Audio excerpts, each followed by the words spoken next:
Bonjour et bienvenue à une autre prédication de l'Église chrétienne évangélique En Chemin.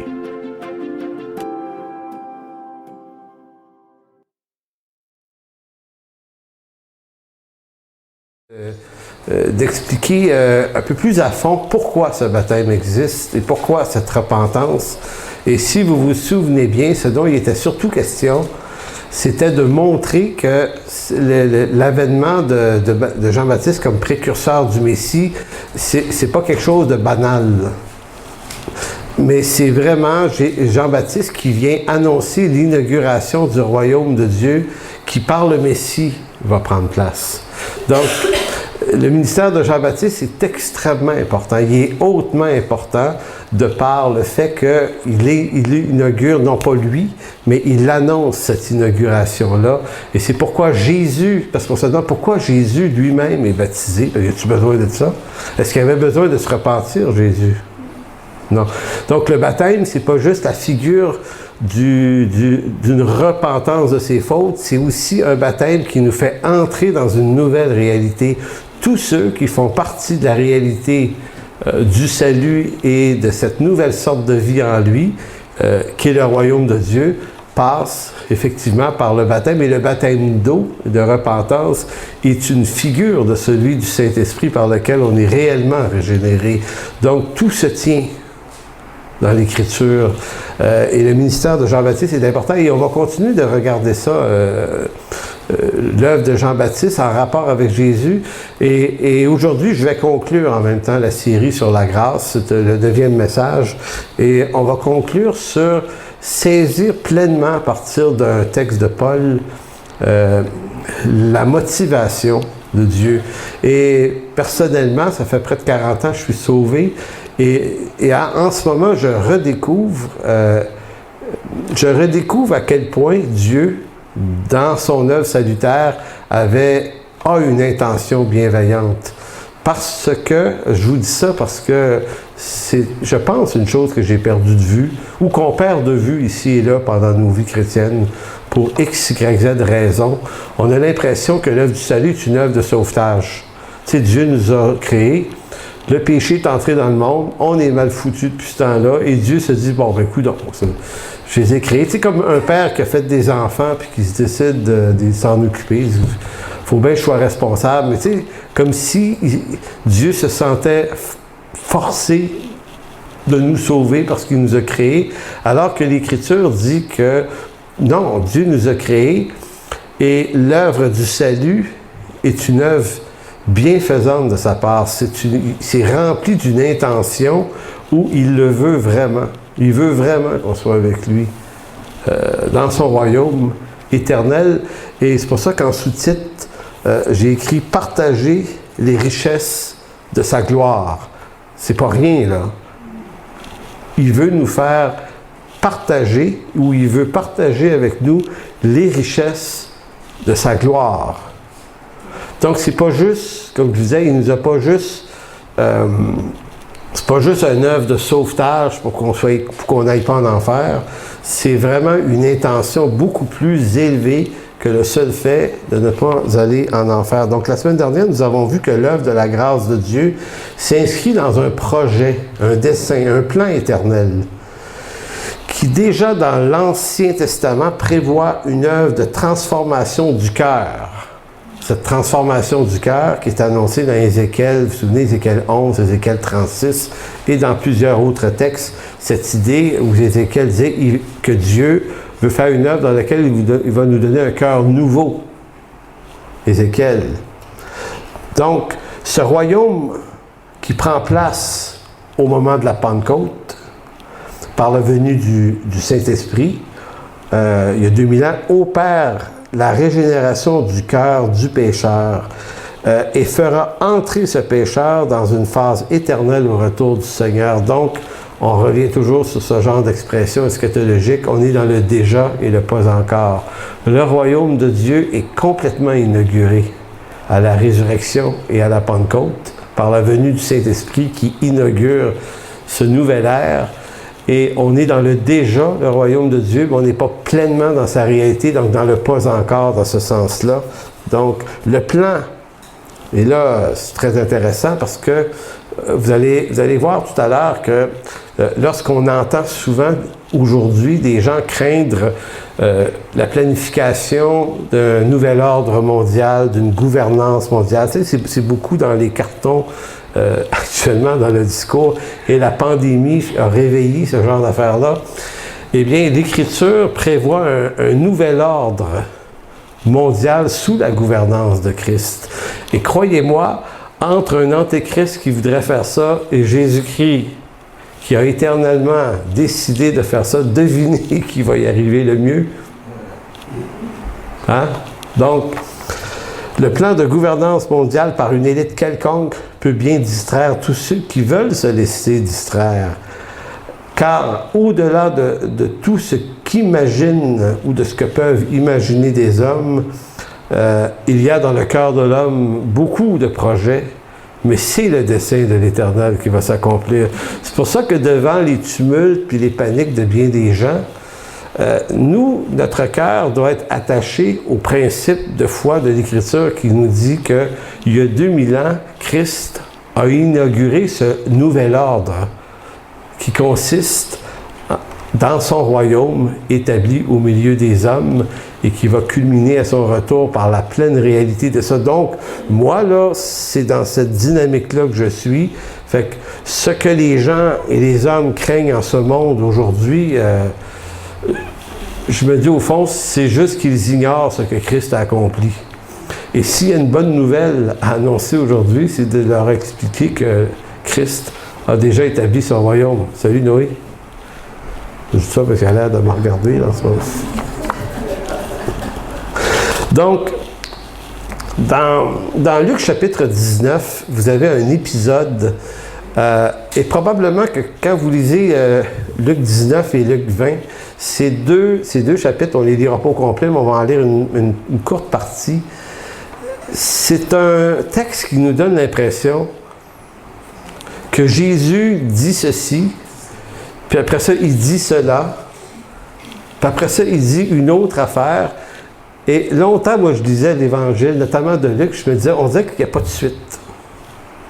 C'est quoi la connexion entre les événements que Luc décrit? Et ça nous échappe. En tout cas, moi, ça m'a souvent échappé.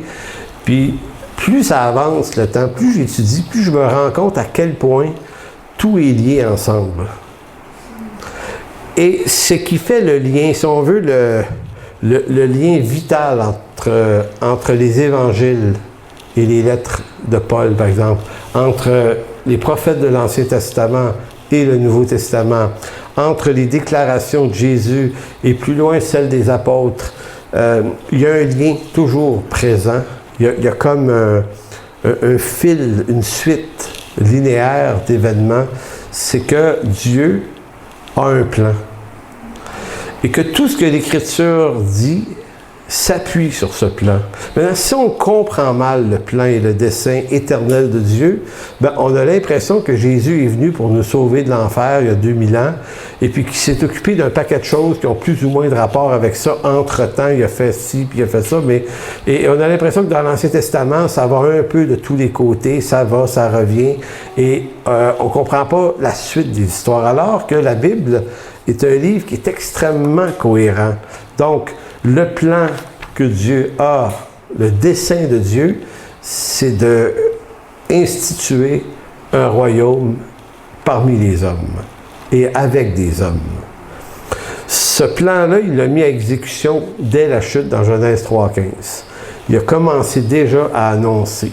Et tout l'Ancien Testament construit cette intention qui culmine avec Jésus-Christ et qui va surculminer à son second retour lorsqu'il va venir nous chercher. Mais lorsque Jésus vient il y a 2000 ans, il ne vient pas guérir des malades. C'est pas ça son but, mais il va guérir des malades. Il ne vient pas faire des miracles pour impressionner dans le but de faire. Les miracles visent toujours ce même plan-là. Donc, tout ce que Jésus fait est en rapport avec cette intention d'établir le royaume de Dieu. Et c'est ce qu'il va faire. Même lorsqu'on lui demande, dans Matthieu 6, apprends-nous à prier, ben, il va leur dire, voici comment vous devez prier, puis il va leur demander de prier pour que le royaume de Dieu, pour que la volonté de Dieu soit faite sur la terre comme elle est au ciel. Nous, ça peut paraître une parole banale, mais c'est-à-dire que le plan que Dieu a éternellement établi dans le ciel devienne vrai sur la terre. Donc, la volonté de Dieu qui est dans le ciel va s'accomplir sur la terre. Donc, même dans son intention ou dans son instruction de prière, il prend le temps de mentionner cette suite du royaume de Dieu qui est l'intention suprême. Donc, c'est pas pour rien que des prophètes comme Ézéchiel, chapitre 11, chapitre 36, nous parlent de cette intention-là. Donc, tout ce que Jésus-Christ fait, il le fait en vertu de la mission qui lui a été accordée par le Père. Donc, allez dans Luc 19, verset 45, et vous voyez une première séquence. La première séquence ici, c'est Jésus dans le temple. Et, détail très important, le temple est extrêmement important dans la vie de Jésus. Il faut comprendre que Jésus ne vient pas de la région de la Judée, mais de la région autour du lac. Il vient de Nazareth. Et donc, c'est beaucoup plus au nord, en Palestine. Mais lorsque Jésus monte à Jérusalem, il faut remarquer qu'il n'est pas de la place. Et que, donc, il est un peu un étranger à Jérusalem. D'ailleurs, au moment de la crucifixion de Christ, il y a les apôtres qui sont là à Jérusalem et certains reconnaissent Pierre. Ils reconnaissent, probablement par ses vêtements, par sa façon d'être, qu'il n'était pas un Judéen, mais qu'il venait de cette autre région autour du lac de Tibériade, beaucoup plus haut. Donc, c'est pas le même monde. Il y a deux sortes de Juifs, en quelque sorte, en Israël. Et quand Jésus monte à Jérusalem, il faut remarquer à quel point il est continuellement dans le temple. Maintenant, vous dites, mais pourquoi il va là? C'est quoi l'importance pour lui que ça revêt le temple? Ben, c'est que, eschatologiquement parlant, le temple, c'est lui. C'est lui qui va être ce temple. Ce temple est une figure, est un symbole de lui, est un symbole de l'accomplissement du royaume qui s'en vient. Donc, tout au long, en Israël, ce temple préfigurait Christ. Il pointait vers Christ. Tout ce qui se passait dans ce temple figurait ce que Christ allait être. Donc, si on offrait des sacrifices dans ce temple, le sacrifice était une figure du sacrifice de Christ. Si un souverain sacrificateur officiait l'événement du sacrifice, le souverain était une figure de Christ qui est le grand souverain sacrificateur. Donc, ce temple-là est en quelque sorte un truc en pierre qui personnifie ce qu'il va être, lui, spirituellement. Donc, il se tient là continuellement parce que c'est sa maison. En d'autres mots, sur terre, c'est sa maison. C'est pour ça qu'il va dire, vous avez fait de ma maison une caverne de voleurs. Donc, il prend ce lieu-là très au sérieux, lui. Donc, dans Luc chapitre 19, 45, Jésus entra dans la cour du temple et se mit à chasser les marchands et leur dit, il est écrit, ma maison, ma maison, ma maison sera une maison de prière, mais vous en avez fait une caverne de voleurs. Ça, c'est au chapitre 19, versets 45 et 46. Maintenant, il y a une deuxième étape dans le texte, versets 47 et 48. Il est écrit ensuite, Jésus enseignait tous les jours dans la cour du temple. Donc, vous imaginez la scène. Il y a un Juif de la Galilée qui débarque à Jérusalem, il se prétend être le Messie, puis lui, il rentre dans le temple et dans la cour du temple, puis là, on va sentir plus loin que les scribes, les interprètes de la loi, qui est aussi un lieu où ils se tiennent, ils travaillent là, eux autres. Ils la regardent, puis ils se disent, qu'est-ce que tu fais là? Qu'est-ce que tu fais là? Oh! Puis lui, on a l'impression que Jésus a envie de se retourner et de dire, ben les gars, c'est parce que c'est à moi. C'est ma maison, pas la vôtre. Pas vous autres décidez ce qui se passe ici. C'est moi qui l'ai fait construire, ce temple-là. Il est une figure de qui je suis. Donc, vous voyez comment ça continue. Jésus enseignait tous les jours dans la cour du temple. Les chefs, les prêtres et les spécialistes de la loi, ainsi que les chefs du peuple, cherchaient à le faire mourir. En d'autres mots, il se passe quelque chose de pas normal. Parce que, soit dit en passant, il n'est pas allé dans leurs écoles. Tu sais, c'est toujours des trucs, ça. Tu sais, montre-nous tes diplômes, t'es qui? Puis tu sais, t'es pas dans notre chapelle. Donc, si t'es pas dans notre chapelle, t'es pas un vrai, donc tu fais quoi là? Fait qu'il y a comme... N'oubliez pas que ces gars-là, là, c'est des humains comme nous autres. Là. Ils sont tordus comme on l'est, là, sur le sens des appartenances. Donc, il voulait le faire mourir, verset 48, mais il ne savait pas comment s'y prendre, car tout le peuple l'écoutait attentivement. Donc, vous imaginez le dilemme, là. À chaque fois que Jésus débarque dans le temple, et il semble qu'il débarque souvent, le peuple accourt là à l'écouter, le Messie. Et on dit de lui, partout où il passe, que jamais homme n'a parlé comme cet homme. Et il y a plus que ça. Sur le mont où il a fait le miracle des pains et poissons, tu me corrigeras, Jean, mais il a prêché 3 jours, c'est ça? C'était long, cette affaire-là. Il prêche des journées et des journées, puis le peuple restait à l'écouter. Tu sais, moi, au bout de 45-50 minutes, là, vous avez hâte que j'arrête, là, mais pas lui. Donc, jamais homme m'a parlé comme cet homme. C'est vraiment extraordinaire. Donc, là, on arrive à la fin du chapitre 19. Si on continue la lecture, puis on traverse au chapitre 20, qui n'est pas une autre histoire, mais qui est toujours la suite de la même chose, verset 1 du chapitre suivant, un de ces jours-là, donc un de ces jours-là où Jésus se tenait au temple, parce qu'on est dans ce contexte-là, que Jésus enseignait le peuple dans la cour du temple, il lui annonçait la bonne nouvelle. Qu'est-ce que Jésus annonce comme bonne nouvelle à votre avis? Est-ce qu'il l'enseigne comme nous? Parce que nous autres, la bonne nouvelle, c'est repens-toi de tes péchés, reconnais que t'es pécheur, répète après moi la prière de repentance, puis dis Amen à la fin, puis là, après ça, on dit « Hey, j'ai quelqu'un qui a été sauvé, il a répété après moi. » Puis je ne suis pas contre ça, mais nous, notre concept de la bonne nouvelle, c'est ça. Mais lui, c'est quoi? Il disait-tu « Acceptez-moi comme Seigneur et Sauveur ». Est-ce qu'il disait ça? Non. Il est en train de les instruire sur tout ce que l'Ancien Testament annonçait d'un Sauveur qui devait venir, et il est en train de leur dire « Et c'est moi ». La bonne nouvelle, c'est que je suis vraiment là tel que ça a été promis. C'est ça une bonne nouvelle. Donc, c'est comme s'il leur disait « Je m'en viens faire la mission que mon Père m'a confiée, que vous connaissez. » Vous lisez l'Ancien Testament, c'est des Juifs, savent tous lire toute la gang, là. Fait que, tu sais, les gens l'écoutaient, intéressant, et sa réputation est grande, tout le monde connaît ses miracles, ses prodiges, partout, on parle de lui, partout. Il a ressuscité des morts, là, c'est pas rien, là, c'est comme, tu l'écoutes, le gars, là. Donc, c'est agaçant, hein, pour les autorités. Donc, verset 1, il leur annonçait la bonne nouvelle. Les chefs, les prêtres, encore eux autres, spécialistes de la loi, et les responsables du peuple, ils l'interpellèrent en ces termes. « Dis-nous, de quel droit tu agis ainsi? De quel droit tu agis ainsi? » Il y a comme une arrogance aveugle. Ils ne savent pas, ils ne reconnaissent pas, puis c'est comme s'ils ont envie de mettre un interdit sur ces actions. Donc, de quel droit agis-tu ainsi? Ou bien, qui est celui qui t'a donné ce droit? Qui est celui qui t'a donné ce droit?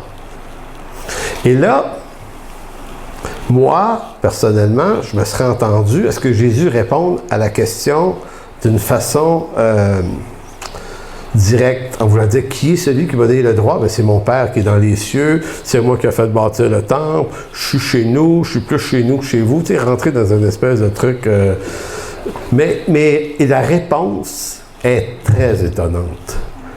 Au verset 3, plutôt que de répondre à leur question, il choisit de leur en poser une autre. Il dit, moi aussi, j'ai une question à vous poser, répliqua Jésus. À vous de répondre. De qui Jean tenait-il son mandat pour baptiser? Et moi, pendant longtemps, je me disais, Jésus, tu réponds pas aux questions, là. pensez pas? Répondons à la question. Tu sais, il a l'air d'un politicien. Tu sais, un politicien qui pose une question, puis il t'amène toujours à... Il ouvre une bulle quelque part, puis il est rendu ailleurs. Mais, donc, on a l'impression que la réponse, ou la question, en fait, de Jésus, qui est une réponse aussi, on a l'impression qu'elle ne fit pas avec ce qu'ils ont demandé, mais en réalité, ça fit complètement, et on va voir pourquoi. Donc, moi aussi, j'ai une question à vous poser, répliqua Jésus. À vous de répondre. De qui Jean tenait-il son mandat pour baptiser? De Dieu ou des hommes? Réalisez-vous qu'il leur pose la même question à l'envers? Si vous me demandez de quel droit je fais ceci, moi je vais vous demander de quel droit Jean, lui, faisait le baptême. Donc, on réalise qu'il est dans la même zone. Ils se mirent à raisonner entre eux et leur raisonnement est quand même intéressant. C'est des gars brillants, mais ils se sont fait piéger par leur intelligence parce que leur réponse montre exactement où ils sont logés. Donc, ils se mirent à raisonner entre eux. Si nous disons de Dieu, le baptême de Jean vient de Dieu, si nous répondons qu'il vient de Dieu, il va nous demander pourquoi n'avez-vous pas cru en lui? C'est vrai que les gars disent, OK, il veut nous tendre un piège. Donc, on ne peut pas dire qu'il venait de Dieu parce qu'on l'a refusé. Donc, si on l'a refusé, on dit qu'il vient de Dieu, on a l'air d'une gang d'incohérents. Vous comprenez? Donc, la réponse ou la question de Jésus est suprêmement intelligente. Donc, verset 6, « Mais si nous répondons que le baptême de Jean vient des hommes, donc rien à voir avec Dieu, tout le peuple va nous tuer à coups de pierre, car ces gens-là sont tous convaincus que Jean était un prophète. » Donc, les gars se grattent la tête. Qu'est-ce qu'on répond à cette question? Parce que là, la question nous demande de quelle autorité, puisqu'on lui a demandé de quelle autorité lui fait ces choses, lui nous demande de répondre d'abord de quelle autorité Jean faisait-il ces choses à lui. Donc, on ne peut pas répondre ceci, puis on ne peut pas répondre le contraire. Qu'est-ce qu'on répond quoi? Donc, ils se sont retrouvés complètement piégés. J'allais dire les culottes à terre, mais là, bon... Ils ne portaient pas de culotte, ces gars-là, dans ce temps-là. Bon, ils répondirent donc qu'ils ne savaient pas. Qu'ils ne savaient pas d'où Jean tenait son mandat. Et bien, répliqua Jésus, « Ben moi non plus. Je ne vous dirai pas de quel droit j'agis et dans ce que je fais. » Donc, le questionnement et la réponse de Jésus est complètement en lien. Mais pourquoi Jésus utilise-t-il Jean-Baptiste? Eh bien, je vous disais tout à l'heure, c'est parce qu'on est dans le rapport de l'implantation ou de l'inauguration du royaume de Dieu. C'est de ça dont il s'agit. Jésus est en train d'établir ce royaume. Il est dans le temple, de plus en plus est en train d'incarner le Messie qui vient. Et celui qui annonçait comme précurseur l'annonce de ce Messie-là, c'était Jean-Baptiste. Donc, c'est une façon de dire, si donc, les gars, vous avez refusé le baptême de Jean, vous allez forcément refuser mon mandat, et là, de qui je le tiens.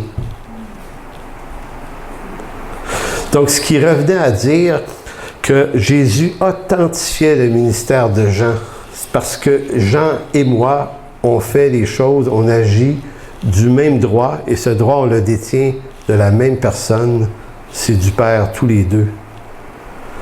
Donc, refuser Jean, c'était refuser Jésus, par la même occasion. Et refuser Jésus, c'était refuser le baptême de Jean. Donc, ces hommes-là venaient de se condamner eux-mêmes. Ils se sont littéralement condamnés eux-mêmes. Ils se sont rejetés eux-mêmes, indignes du salut et du royaume de Dieu. Et je ne lirai pas l'autre texte qui suit, à partir du verset 9, mais si vous lisez le verset 9 en montant, de quelle histoire est-il question? Est-ce que quelqu'un le sait?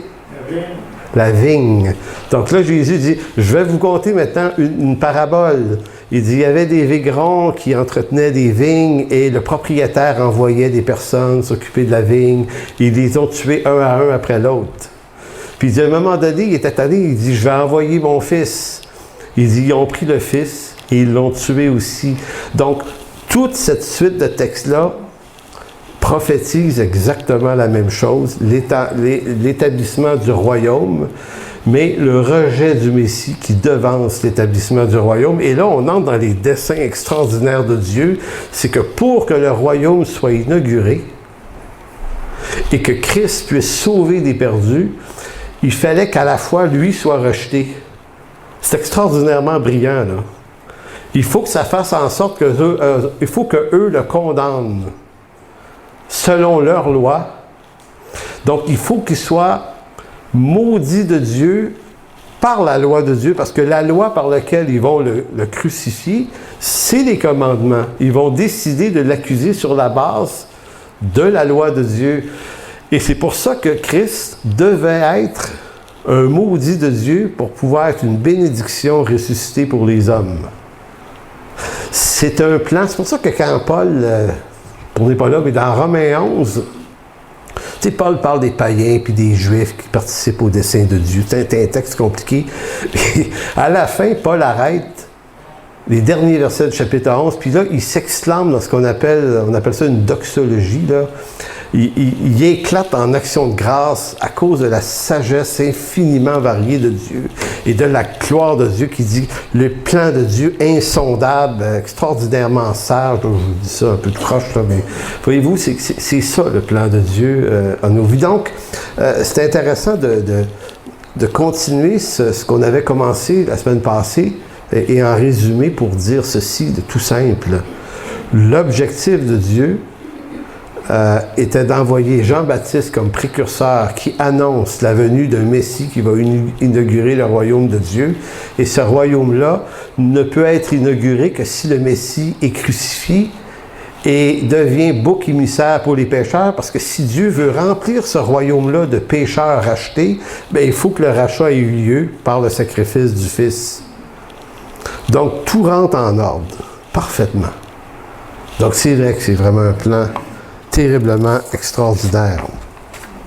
L'œuvre de la grâce n'est donc pas dans le seul fait que nous soyons pardonnés de nos péchés, ce qui est en fin de compte extraordinaire, de nos péchés ou des péchés d'hier, nos péchés d'avant-hier. On vit ça au jour le jour, on confesse nos fautes au jour le jour, mais souvent on peut avoir une vue de la grâce qui se limite à toujours être en train de ramasser nos péchés à appel à chaque jour. Puis Dieu fait ça, puis il est fidèle et juste, puis il va nous pardonner de tout ce qu'on fait, Jean 1,9.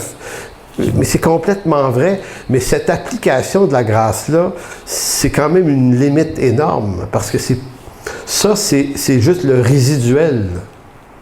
Il ramasse nos cochonneries à journée longue.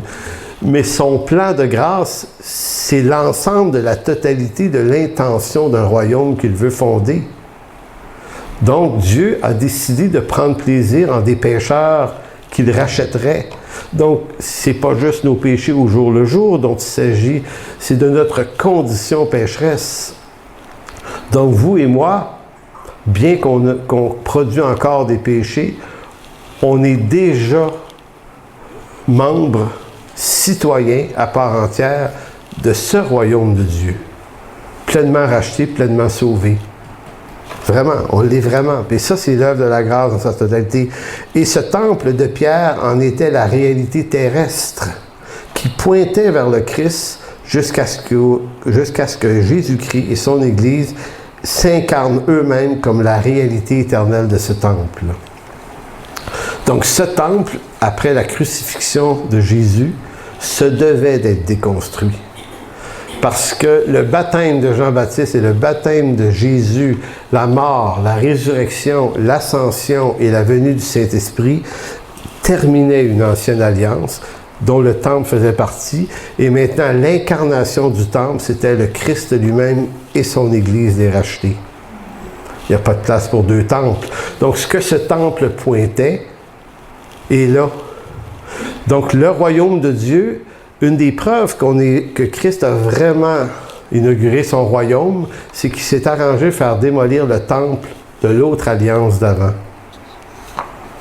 C'est pour ça que certains vont dire qu'il doit se reconstruire un temple, éventuellement à Jérusalem, à mon avis, ça tient d'une incompréhension du temple qu'on est, parce que, comme disait un auteur dernièrement, pourquoi retourner à un temple en béton quand Dieu nous a donné la totale en son corps?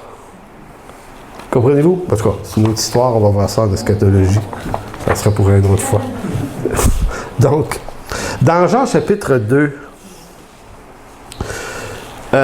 vous avez, toujours en relation avec le temple, verset 16, Jean 2, 16, il dit aux vendeurs de pigeons, et vous avez ici dans la version de Jean, encore Jésus qui chasse les voleurs du temple, il dit aux vendeurs de pigeons, « ôtez cela d'ici, ne faites pas de la maison de mon Père une maison de trafic. » Ses disciples se souvinrent qu'il est écrit, « Le zèle de ta maison me dévore. » Verset 18, les Juifs prenant la parole lui dirent, alors qu'il était en train de chasser les voleurs du temple, « Quel miracle nous montres-tu pour agir de la sorte? » Encore une autre question. De quel droit, toi, tu décides de chasser des gens qui font du commerce dans le temple? C'est ça la question. Jésus leur répondit, mais si, il donne une autre réponse, qui est tout aussi énigmatique.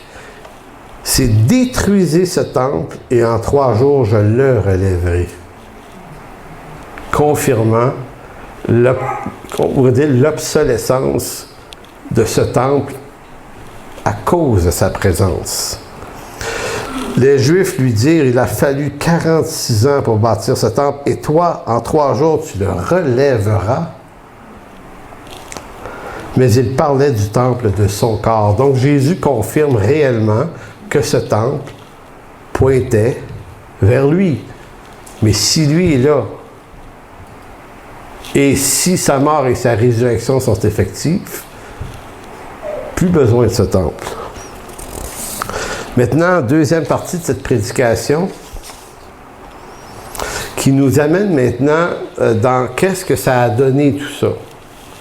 Qu'est-ce que ça nous rapporte, la destruction de ce temple, et qu'est-ce que ça nous rapporte que Jésus-Christ incarne maintenant, à travers son corps qui est l'Église, ce temple. Parce que l'apôtre Paul le répète de multiples façons, vous êtes le temple du Saint-Esprit. Et c'est dit de magnifiques façons par Jean, par Pierre, par Paul, de multiples reprises, que le temple, ce sont les élus, les enfants de Dieu, l'Église. Il y a toutes sortes de façons de le dire. Maintenant, l'apôtre Paul, dans sa lettre aux Éphésiens, au chapitre 1, si vous voulez tourner là, au verset 7, Paul, lui, reprend tout ce que Jésus-Christ a fait. Et Paul, dans une espèce d'enthousiasme que j'avais probablement jamais vu autant que dernièrement, parce que Paul, il m'est toujours apparu comme un peu doctrinaire. Tu sais, Paul, ça a l'air d'un gars qui...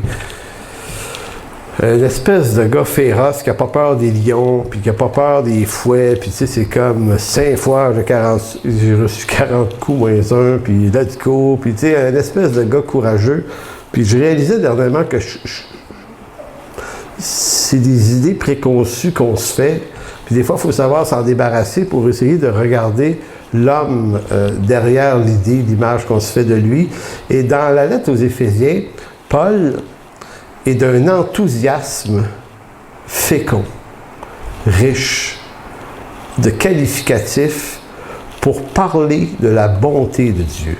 Et là, c'est un peu comme si Paul nous disait, voici pourquoi Dieu a fait tout ça. Pourquoi nous sommes le temple de Dieu.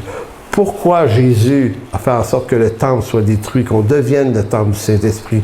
Pourquoi il nous a sauvés. Pourquoi il a fait ça. Verset 7, « En lui, nous avons la rédemption par son sang, la rémission des péchés selon la richesse de sa grâce. Et je faisais une recherche ce matin de bonne heure, rémission des péchés, et j'allais dans le langage juridique, peut-être que Guy connaît ça mieux que moi, mais tu sais, on dit une rémission de peine. Tu sais, c'est comme, il t'est dû une certaine peine, mais elle a été commuée ou enlevée, ôtée. Tu ne l'auras pas. Fait que qui ici croit mériter une peine sévère comme pécheur? Pas toi, Denise? Excuse, je ne peux pas m'empêcher. Ça va être trop drôle. Excuse-moi. Donc, tu sais, on est tous conscients qu'on mérite, on mérite la totale. Mais ça n'a rien à voir avec ce qu'on sent qu'on mérite, ça a à voir avec une décision que Dieu a prise sans votre permission. Il a décidé de remettre votre peine. On mérite... Est-ce qu'on mérite ça? Non. Donc, c'est pour ça qu'on appelle ça une grâce. C'est tout. Donc, c'est béni. Moi, en m'en venant ici ce matin, je me disais, c'est fantastique pareil. C'est fantastique pareil d'être libéré d'une condamnation à mort. Et non seulement je suis délivré d'une condamnation à mort, ce qui est déjà super, mais Dieu, dans son dessein éternel, me condamne à la vie éternelle avec des richesses de sa gloire. Tu sais, c'est comme prendre un tueur débile, tu le remets de sa peine, puis tu y achètes un château. Tu dis, ben voyons donc. Voyez-vous, ben, vous dites, j'exagère-tu? Ben, regardons le texte, vous allez voir. S'il y a quelqu'un qui exagère, c'est pas moi, c'est Paul. Donc en lui, nous avons la rédemption par son sang, la rémission des péchés selon la richesse de sa grâce, que Dieu a répandue juste un peu, non, abondamment, sur nous, par toute espèce de sagesse et d'intelligence. Tu sais, quand je vous disais comment Dieu a trafiqué les patentes, le temple, la démolition du temple, lui, il doit mourir, mais en même temps, il faut qu'il soit condamné. Vous savez, l'infinie richesse de l'intelligence et de la sagesse de Dieu, nous faisant connaître le mystère de sa volonté, selon le malveillant dessein. Mais non, le bienveillant dessein. Et ça m'a arrêté cette semaine. Le bienveillant, je lis ma Bible depuis que je suis sauvé, et j'étais là, le bienveillant. Puis ça m'a arrêté, cette expression-là. C'est comme si j'étais dans ma lecture devant mon ordi, je dis, OK, Seigneur, t'as vraiment envie là, de nous sauver, finalement. Là. C'est vraiment ce que tu veux faire, là. Et c'est comme si Paul nous partageait l'enthousiasme de Dieu. Parce qu'inspiré par l'Esprit Saint pour l'Écriture, il y a comme une excitation dans le discours. C'est un bienveillant dessein qu'il avait formé en lui-même pour le mettre à exécution lorsque les temps seraient accomplis de réunir toutes choses en Christ, celles qui sont dans les cieux et celles qui sont sur la terre. Quand est-ce que les choses du ciel et de la terre ont été unies ensemble? La résurrection. C'est pour ça que je dis souvent que la résurrection de Christ répond à la prière du Notre Père, que ta volonté soit faite dans les cieux et sur la terre. Donc, unir, faire en sorte que la volonté de Dieu devienne volonté qui s'impose dans les deux lieux à la fois. Et là, Paul nous dit, ben c'est fait. Dieu avait un plan qu'il voulait mettre à exécution. Son plan était à notre avantage. C'est un plan bon et bienveillant à notre endroit. Il l'a mis à exécution lorsque les temps seraient accomplis. Et les temps se sont accomplis à un moment très précis. C'est Jésus qui le crie à la croix. À quel moment le crie-t-il? Et qu'est-ce qu'il va dire à la croix? Tout est accompli. Mais tout quoi? Tout ce qui avait été dit de ce qu'il devait accomplir, il est en train de le faire. Fait que Paul se réjouit de l'accomplissement de tout ce qui avait été promis, et c'est ça essentiellement l'annonce de la bonne nouvelle. La bonne nouvelle, c'est que Dieu a tenu ses promesses telles qu'il les annonçait depuis Genèse 3,15. Donc, les mettre à exécution lorsque les temps seraient accomplis de réunir toutes choses en Christ, celles qui sont dans les cieux et celles qui sont sur la terre. Verset 10. Je répète le verset 10, parce que ça c'est le verset 10, mais dans la version Sommeur, regardez bien la version Sommeur, comment elle précise. Elle dit, selon ce plan, tout ce qui est au ciel et tout ce qui est sur la terre doit être réuni sous le gouvernement de Christ. Éphésiens 10, version Sommeur. Tout ce qui est dans le ciel et sur la terre doit être uni sous le gouvernement de Christ. C'est pour ça que je vous disais tout à l'heure que si des gens vous disent qu'il y a des malveillants personnages qui veulent créer une gouvernance mondiale avec l'Antéchrist,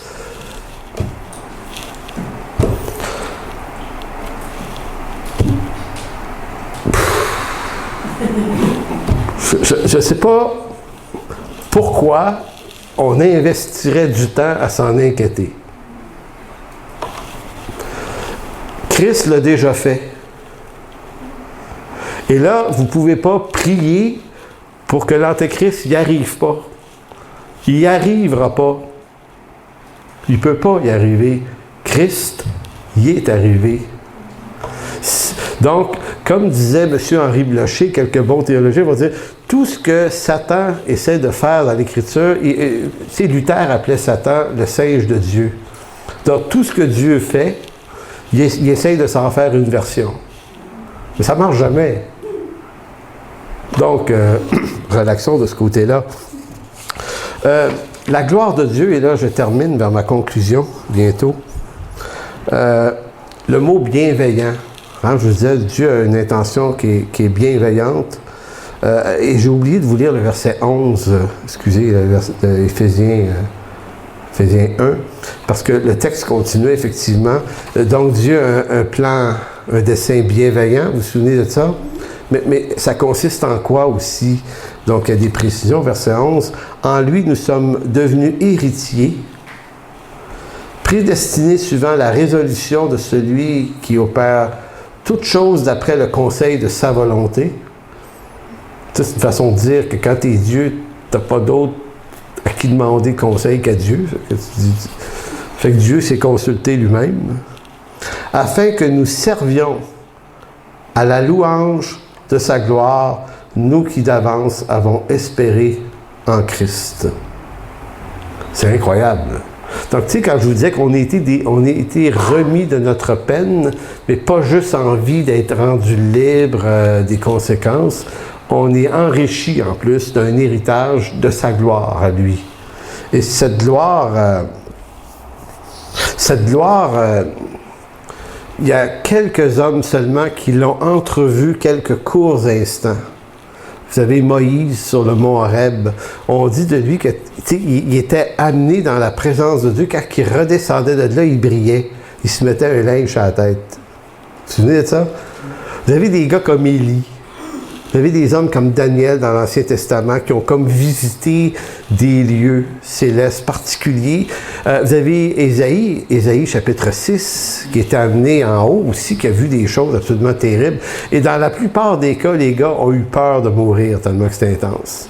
Parce qu'un pécheur qui rentre dans cette présence et d'Ésaïe avait tellement peur qu'il y a une voix qui se fait entendre qui dit « Non, il n'y a pas de problème, Ésaïe, t'es un tison arraché du feu. » Tu es mis au compte des rachetés.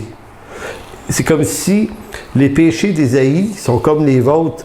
Ils font partie d'un sacrifice qui avait été immolé avant la fondation du monde, bien que pour nous, ça s'est passé il y a 2000 ans dans l'espace-temps terrestre. La chose pour Dieu était déjà faite avant même la création du monde. Ça, c'est un autre mystère. On ne parlera pas de ça aujourd'hui, ça m'échappe moi-même. Mais vous voyez, sagesse immensément variée de Dieu. Vous avez dans le Nouveau Testament, vous avez Pierre, Jean et Jacques. Y étaient-tu les trois sur le mont de la Transfiguration? Oui, Pierre, Jean, Jacques. Comme je disais une fois, qui ont été témoins ou spectateurs comme si Dieu avait levé juste le coin de sa gloire. Tu sais, il y a une lumière tout à coup qui est arrivée. Tu sais, les gars, qu'est-ce qui se passe ici? Complètement étourdi. Une lumière éclatante. Il est écrit que Jésus était d'un blanc maculé, plus blanc que la lumière du soleil. Là. Et là, c'était comme, ouf! Et là, tu sais, quand tu es tellement impressionné, tu ne sais pas quoi dire, tu te dis, on va se faire des tentes, on va rester ici, tu veux qu'on en fasse une pour Élie puis Moïse? Et là, tout à coup, ça s'est refermé. Et ces hommes-là, tu sais, ils ont dû descendre la montagne en disant, hey, attends une minute, qu'est-ce qu'on vient de voir là, nous autres? Et vous avez Paul dans 2 Corinthiens 12 aussi, qui raconte son moment où il est allé dans le 3e ciel et non pas au 7e. C'est pas la même chose. 3e ciel où il dit avoir vu des choses ineffables qui n'est pas permis à aucun homme de dire. Donc, voyez-vous, ce lieu-là que certains témoins vivants, hommes, ont entrevu juste un peu, nous, on s'en va vivre là, dans ce lieu. En conclusion, tournez dans Éphésiens chapitre 1, versets 16 à 18, qui est la suite du texte qu'on venait de lire juste avant, qui conclut « Je ne cesse ».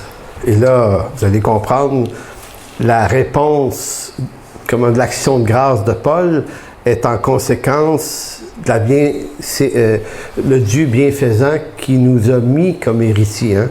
Donc, je ne cesse de rendre grâce pour vous, faisant mention de vous dans mes prières, afin que le Dieu de notre Seigneur Jésus-Christ, le Père de gloire, vous donne un esprit de sagesse et de révélation dans sa connaissance, et qu'il illumine les yeux de votre cœur pour que vous sachiez quelle est l'espérance qui s'attache à son appel et quelle est la richesse de la gloire de son héritage qu'il réserve aux saints. Là, il est en train de parler du contenu. Là. Donc, vous et moi, là, on était c'est comme si on était convoqués à notre mort ou au retour du Seigneur chez un notaire. Donc, on ne s'en va pas se faire battre, là. Parce que c'est un petit peu la crainte sous-jacente, l'impression que, comme disait la chanson, tout le monde va aller au ciel, mais personne ne veut mourir. Ça, c'est comme, on se dit, attends, je vais essayer de devenir une meilleure personne, d'ici là, tu sais, on est comme en train de travailler quelque chose, là. Comme si le jour où on meurt, tu dis, OK, on se présente devant ce bureau du Seigneur en haut, puis on dit, OK, ouais. C'est dans ces moments-là, tu dis, hey, j'aurais pas en faire plus quand même. Hein? J'aurais pu être meilleur, j'aurais pu être moins pécheur, j'aurais pu... Et comme si on allait rencontrer un Dieu qui allait nous remettre sur le nez absolument tout ce qui était... Mais Paul, lui, ben non... C'est comme s'il disait, non, c'est comme si Dieu était ici. On extrapole, là. Un notaire, tu rentres là, puis il dit, bon, ben, je sais pas s'il y en a qui sont déjà allés chez un notaire pour recevoir un héritage. Ça vous dit, moi, ça m'est arrivé. Mes parents sont décédés. Tu dis, c'est cool, hein? Tu sais, ils te racontent ce que tes parents t'ont légué, tu sais. Bon, c'était pas hyper une énorme quantité de fric, mais c'était comme, hey, le fun. Hein, lever la main, c'est qu'on n'a pas trouvé ça le fun. Tu sais, c'est comme. J'ai pas eu des. Ils t'ont rien donné. Mais tu as un héritage dans le ciel, là, c'est comme. Non, mais vous comprenez, c'est comme. Tu sais, c'est comme. Ouais, c'est vraiment. En tout cas, si ça vous arrive, c'est vraiment cool. C'est vraiment, vraiment, vraiment cool, ça. Et là, c'est comme si Paul disait. Ben, quelle est la richesse de la gloire de son héritage qu'il réserve aux saints? Fait que c'est en train de dire, ben, vous allez prendre connaissance et possession de l'héritage de gloire qui vous est réservé dans les cieux. Puis vous êtes pas... La version sommaire du même verset dit, quelle est la glorieuse richesse de l'héritage de Dieu que Dieu vous fait partager avec tous les autres qui lui appartiennent? C'est bien dit, ça.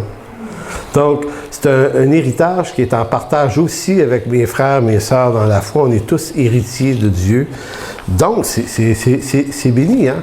Donc, ça termine cette série sur la grâce de Dieu parce que je voulais absolument terminer en vous montrant que la grâce de Dieu, c'est pas seulement de ne pas aller en enfer, ce qui est déjà extraordinaire, mais c'est la richesse, la quantité, la taille de la chose qui est l'objet de notre héritage, qui est vraiment une bénédiction extraordinaire.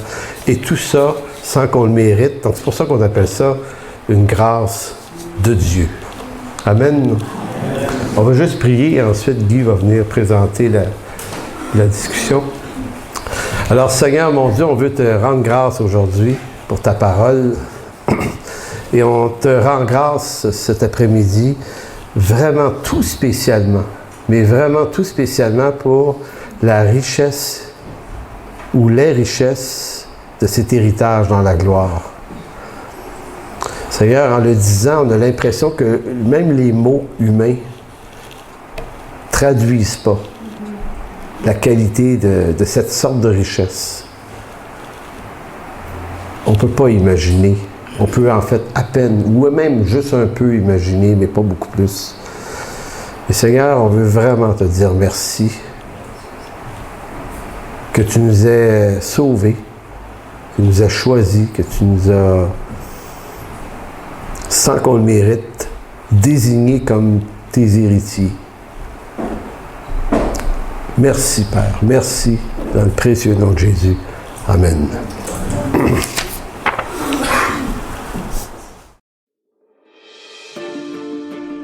Pour toute information, n'hésitez pas à communiquer avec nous à info@église-en-chemin.com.